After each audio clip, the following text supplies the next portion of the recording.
The Detroit Auto Show, one of the most preeminent events in the world for cars, is underway in Michigan, and as always, it features a lot of new technology, along with, of course, the electric vehicles. Hendrik Sabrandi has more from Detroit.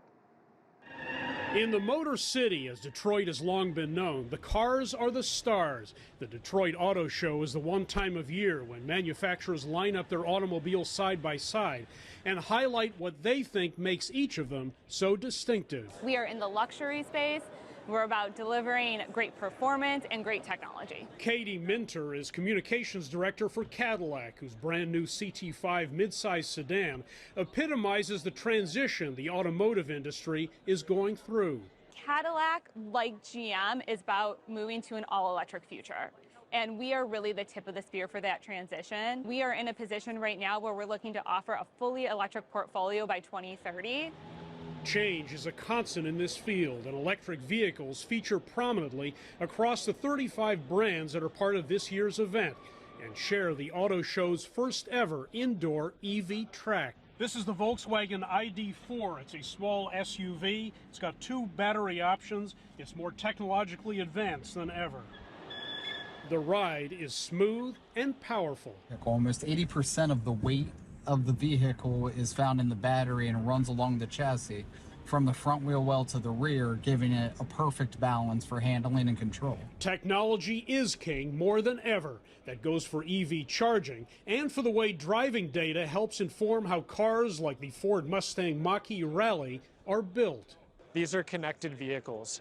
We can aggregate and anonymize that data and get real-time insights on what's going on, which we actually used to help in the design of this product. The sky's the limit in the automotive space, or so it seems to one engineering student. Auto charging or auto drive, or like even some car can fly like drones, I think is very cool. Which brings us to air, which bridges the gap between autos and aviation with its electrical vertical takeoff aircraft. Going EV in aviation makes things a lot simpler. Meanwhile, it's all very simple on the auto show floor. Get up close with the vehicles, get under the hood, do a full inspection if need be. This is a very hands-on experience. Get in and see what it would be like to own one. After a semiconductor shortage and higher raw material prices brought by the COVID-19 pandemic put the brakes on global car production, it appears to be full speed ahead for car makers once again. 6 new vehicles were revealed at the show this year. It is, I personally think, the most exciting time to be in the auto industry. A high-tech electric time the industry hopes rubs off on the public and prospective buyers who have until September 24th to wander through here. Hendrik Sabrandi, CGTN, Detroit. Meanwhile, time is running out to avert a big strike by the United Auto Workers Union. 146,000 workers, if they don't reach an agreement later today, in just a few hours, in fact, it'll be the first ever simultaneous strike against the Detroit Big Three automakers, Stellantis, GM, Ford. All three had offered raises as much as 20% over 4.5 years, but the UAW says it's not enough. They wanted 40%, but now they're lowering their demands to the mid-30s range. The strike would see the Big Three automakers potentially lose $2.5 to $3 billion every single week. For more on all this, including the auto show, of course, Lauren Fix joins us. She is our in-house automotive expert and editor-in-chief. Car Coach reports. Good to see you. I have a lot to get through. Let me start with the strike. Okay, that's on the minds of everybody as sort of the top car story. Will they or will they not have a deal? I saw a headline right before we started the show that somebody was rumoring that they might come to an agreement, but then I read other headlines that said they're still very far apart and both sides are holding their ground. What do we know? It looks like they're very far apart. In 3.5 hours, we could have a strike against all 3 domestic automakers, Ford, GM, and Stellantis.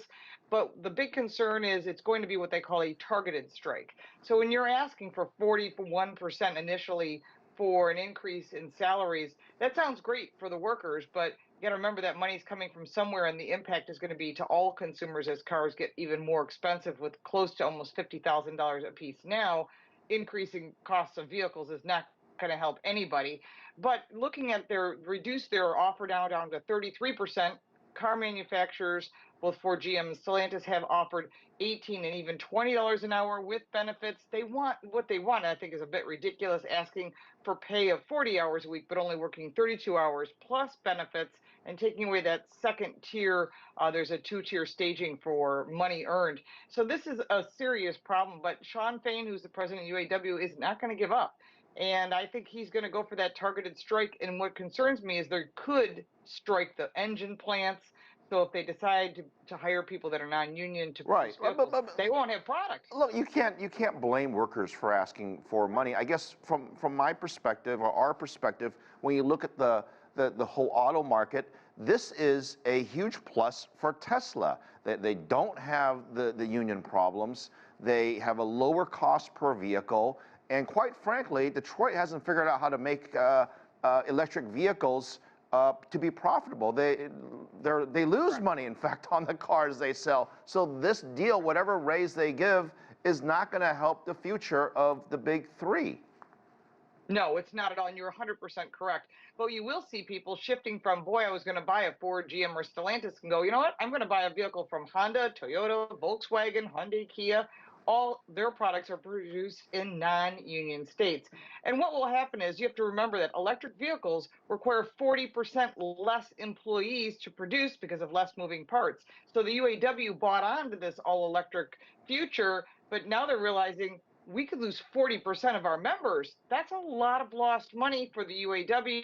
And of course, if they do increase to 30%, that's the agreement, that's lost profits for the car manufacturers. And you're going to see a lot of layoffs because of that. And they're going to move their plants to other countries or other areas of the country. Last I checked, Lauren, they got a lot of debt to pay off still, so that's a whole nother issue. Let me change lanes here and just talk about the EV market. There's reports coming out that says that the U.S. auto industry isn't quite as robust as what some people had thought. I know this year some of the sales are down, and I don't know what your thoughts are on 2024, but what does that mean for EV sales? EV sales, initially you had a lot of early adapters, people that bought into it. Remember, Tesla still owns 60% of the market share of electric vehicles, and that's because he sells it as a tech product, and he's always been sort of the leader. It's hard to beat the leader, even though the product from all the manufacturers is really excellent. We still have a charging infrastructure issue, so a lot of people aren't going to buy. So you're finding that the interest in buying an electric vehicle, although they find these vehicles really cool, they're not buying these vehicles. And the sales, if you go to the dealer lots, you'll see them sitting there, no matter what brand it is. And it's not because, like I said, the car is the problem. It's the infrastructure and the charging, and this just doesn't charge fast enough. So for the average consumer, it doesn't work. For those early adapters, it does. Who's the next Tesla? Is it Rivian? Is it Polestar? Is it a Chinese company? Is it a company perhaps we haven't even heard about yet? It's probably a Chinese company like BYD. They have not really broken heavily into the U.S. They do supply a lot of components, but if they start opening up Chinese dealerships or ways to sell it, much like Tesla, they could really put a hurt on some of the U.S. automakers, because every automaker is making product here in North America. I think it's going to be a big problem.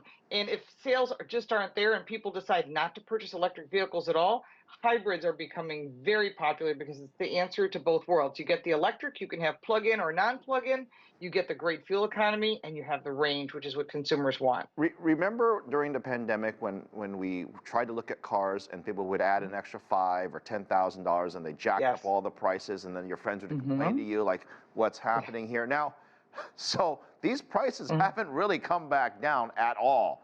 Maybe very slightly. Well, what I'm saying is that you combine the fact that the price is higher, albeit maybe there's a discount now, but the interest rate is significantly more.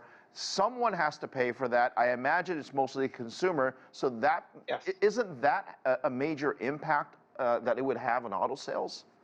Absolutely, and you are seeing a softening of auto sales where those numbers were $5,000, $10,000, even $20,000 over the window sticker price. Those days are pretty much gone unless you're looking for something unusual like a Porsche 911 or a special Corvette or a Mustang, Dark Horse or something along those lines.